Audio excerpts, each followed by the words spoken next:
लगातार 5 world cup final में umpiring करने वाला इकलौता अंपायर, मैथमेटिक्स के टीचर से बने फुटबॉल के गोलकीपर और फिर रेफरी, बाद में बन गए क्रिकेट जगत के सबसे बड़े अंपायर।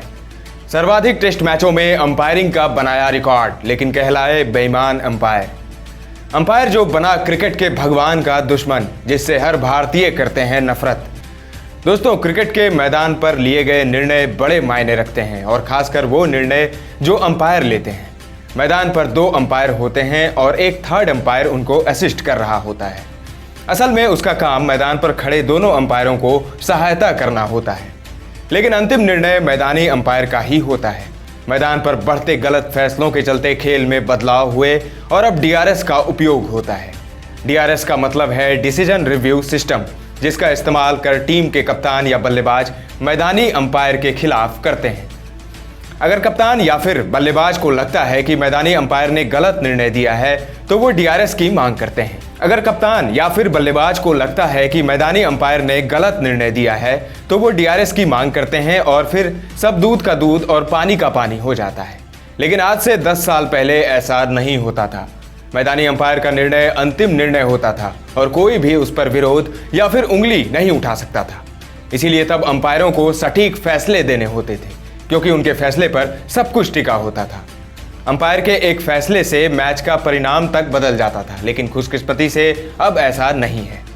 दोस्तों, आप देख रहे हैं चक दे क्रिकेट की खास पेशकश चक दे क्लिक्स, और आज हम बात करेंगे क्रिकेट जगत के एक ऐसे अंपायर की जिसके गलत निर्णयों की वजह से कई खिलाड़ियों का भाग्य उनकी भाग्य रेखाओं से मिट गया। जी हाँ दोस्तों, आज हम अंतर्राष्ट्रीय क्रिकेट जगत के उस अंपायर की बात करने जा रहे हैं जिसे विश्व के सबसे बेईमान अंपायर की संज्ञा मिली है। यह अंपायर अपने अजीबोगरीब निर्णयों, या यूं कहें कि अपने गलत निर्णयों की वजह से मशहूर है। हम बात कर रहे हैं स्टीव बकनर की।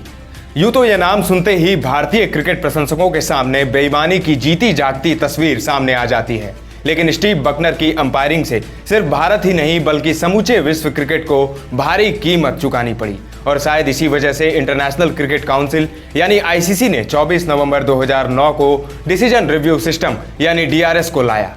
स्टीव बकनर की अंपायरिंग को देख हम लोग ये सोचते रह जाते थे कि आखिर कोई अंपायर इतना गलत निर्णय कैसे दे सकता है, और तो और इतने सारे गलत निर्णयों के बावजूद इसे अंपायरिंग क्यों करने दिया जा रहा है। आखिर इन्हें अंपायरिंग से हटाया क्यों नहीं जा रहा है। खैर, आज के वीडियो में हम यही जानने की कोशिश करेंगे। आज हम स्टीव बकनर के जीवन से जुड़ी कुछ जानी अनजानी और अनकही बातों को जानने की कोशिश करेंगे। दोस्तों, स्टीव बकनर का जन्म 31 मई 1946 को मोंटेगो बे, जमैका में हुआ था। बचपन में बकनर फुटबॉल में खासी दिलचस्पी रखते थे। 1960 में खेले गए जमैकन पेरिस लीग में बकनर बतौर गोलकीपर खेले थे। फिर 1964 में ब्राजील के खिलाफ जमैका के लिए खेलते हुए उन्होंने एक गोल दागा था, और उनकी गोल की वजह से मैच ड्रॉ भी हुआ था।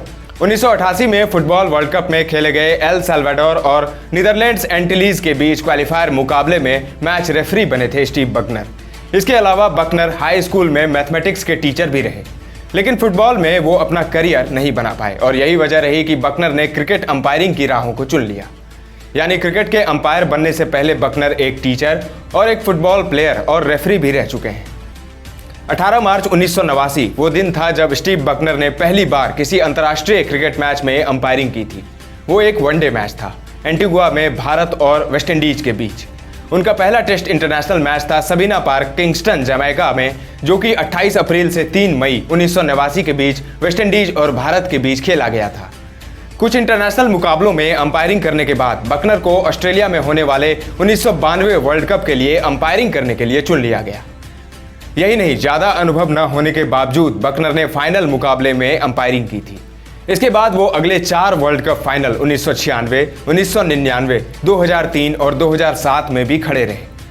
1994 में आईसीसी ने एक नीति पेश की थी, जिसके तहत प्रत्येक टेस्ट मैचों में दोनों अंपायरों में से एक अंपायर को अंतर्राष्ट्रीय पैनल से चुना जाएगा, जो खेल रहे दोनों प्रतिस्पर्धी देशों से स्वतंत्र होंगे। यानी वो उन दोनों देशों में से किसी के भी रहने वाले नहीं होंगे। 2002 में जब तक आईसीसी ने फिर से अंपायरों पर अपनी नीति नहीं बदली, तब तक बकनर इस पैनल के सदस्य थे।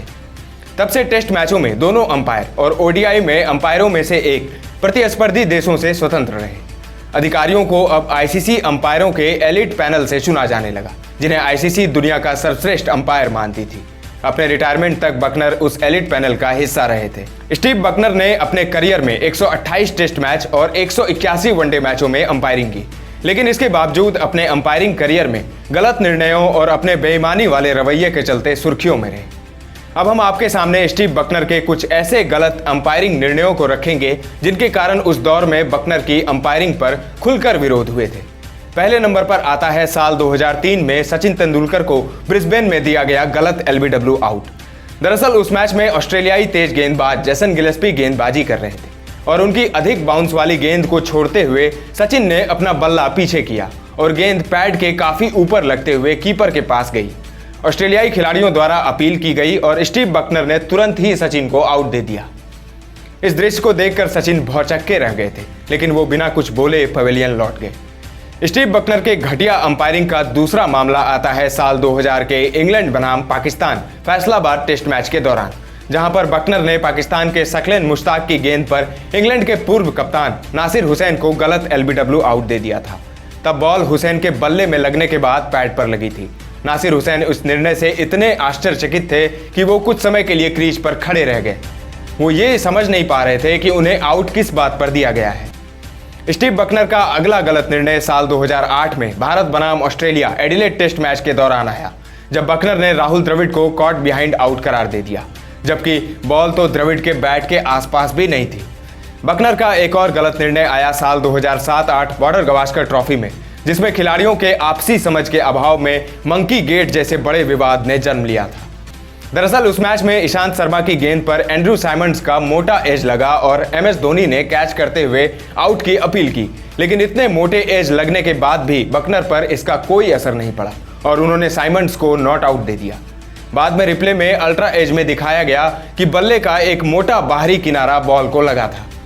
इस सूची में बकनर का एक और बेईमानी भरा निर्णय जुड़ता है साल 2005 में भारत बनाम पाकिस्तान कोलकाता टेस्ट मैच का, जब अब्दुल रजाक की गेंद पर बकनर ने सचिन तेंदुलकर को कॉट बिहाइंड दे दिया था।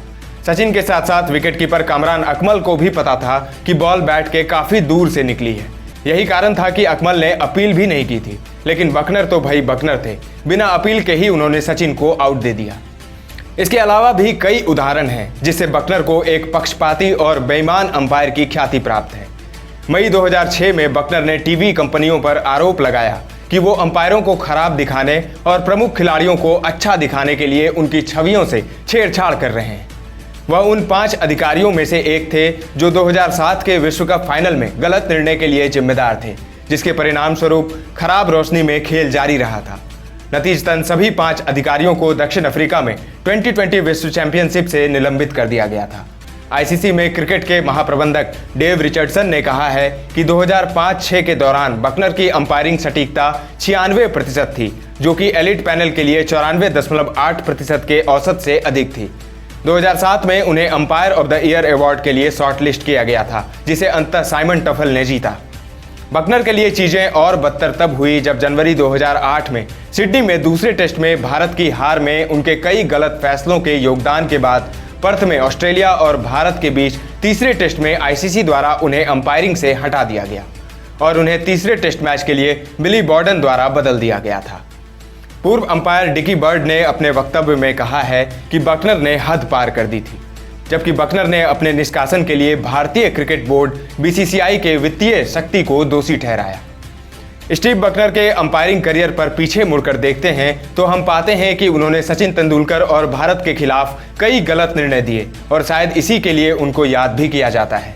आईसीसी ने 23 फरवरी 2009 को पुष्टि की कि बकनर ने मार्च 2009 में अंपायरिंग से संन्यास लेने का फैसला किया है।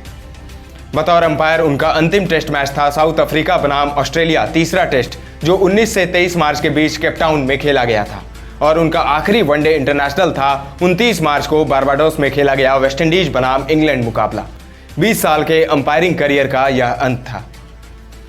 स्टीव बकनर के नाम कई उपलब्धि और रिकॉर्ड भी दर्ज हैं। Steve Bucknor 5 world cup tournament में बतौर अंपायर खड़े रहे। इस दौरान 5 फाइनल मिलाकर 44 मैचों में उन्होंने अंपायरिंग की। 100 अंतर्राष्ट्रीय टेस्ट मैचों में अंपायरिंग करने वाले वो पहले अंपायर हैं। बकनर दिसंबर 2019 तक सबसे अधिक टेस्ट मैचों में अंपायरिंग करने वाले अंपायर थे, जब पाकिस्तान के अलीम दार ने उनको पीछे छोड़ा। बकनर को 100 वनडे अंतर्राष्ट्रीय मैचों में अंपायरिंग करने के लिए आईसीसी के ब्रॉन्ज बेल्स अवार्ड से नवाजा गया। 100 टेस्ट मैचों के लिए गोल्डन बेल्स अवार्ड से सम्मानित भी किया गया था। चक दे क्रिकेट की पूरी टीम क्रिकेट जगत के सबसे विवादित अंपायर स्टीव बकनर के उज्जवल भविष्य की कामना करती है। क्रिकेट के दिलचस्प स्टोरी और रिकॉर्ड के लिए बने रहें हमारे साथ। अगले अंक में मिलेंगे एक और दिलचस्प स्टोरी के साथ और क्रिकेट जगत के एक और हस्ती के साथ। अभी दीजिए इजाजत। धन्यवाद।